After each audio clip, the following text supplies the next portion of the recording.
မလာပါရှင်ချစ်စင်း channel လေးရလေးပြောချစ်စလိုက်ပါတယ်ဒီဗီဒီယိုလေးမှာဆိုလို့ရှိရင်တော့ SYFM ပြောက်ရဲ့အကြောင်းလေးကိုပြပြချင်လို့ပါဒီဗီဒီယိုလေးတင်ချင်းအဖြစ်ချစ်စင်းကအဲ့ဒီကောက်ပိုင်ရှင်ကို play နာလည်းမဟုတ်သလိုနာမည်တက်တာလည်းမဟုတ်သလိုအပြည့်တင်တာလည်းမဟုတ်ပါဘူးရှင်ချစ်စင်းမှာချစ်စင်းအဲ့ဒီဗီဒီယိုနဲ့ပတ်သက်ပြီးပြောချင်လို့ပါချစ်စင်းကိုနားလည်ပြီးပို့လေချစ်စင်းပါရှင်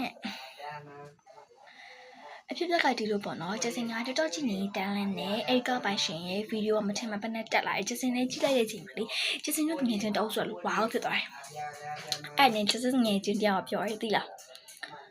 သူကရဲ့စိုက်မိုဖန်ပဲဘလောက်ဖြစ်သူ့ကိုဘလောက်ပဲချစ်ချစ်သူ့ဘလောက်ပဲချစ်ချစ်သူအဲ့လိုတော့မလုပ်သင့်ဘူးပေါ့နော်ပေါ့ဘလို့လဲဆိုတော့ချစ်တို့ရဲ့စိုက်မိုပုံရင်သူ့ပုံရင်ကို AI နဲ့ဖတ်တိုင်းနှမ်းတိုင်းလှုပ်ထားတယ်အဲ့တော့ကျစင်တို့ငယ်ချင်းတောက်ဆိုမကြိုက်ဘူးပေါ့နော်အမှန်တမ်းပြောပြရင်ဘယ်သူမှကြိုက်မှာမဟုတ်ဘူးအခုတွေ့ရတာကအကောက်ပိုက်ရှင်2ယောက်လောက်ပေါ့နော်အဲ့လိုတွေလုပ်ကြတယ်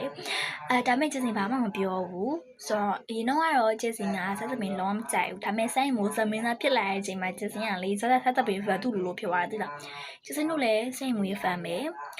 ကျစင်တို့လည်းသူချစ်တယ်သူကြိုက်တယ်ဆိုတော့ကျစင်ပြောချင်တာတစ်ခုကပေါ့နော်သူ့ကိုအဲ့လိုလုပ်လို့မရဘူးလို့မပြောဘူးလုပ်လို့ရတယ်ဒါပေမဲ့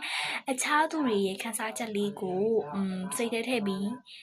နားလည်ပေးပါလို့ပြောချင်ပါတယ်ရှင်ဆိုတော့အဲ့ဒီကောက်ပိုင်ရှင်ကဘာတူလဲဆိုတော့ကျစင်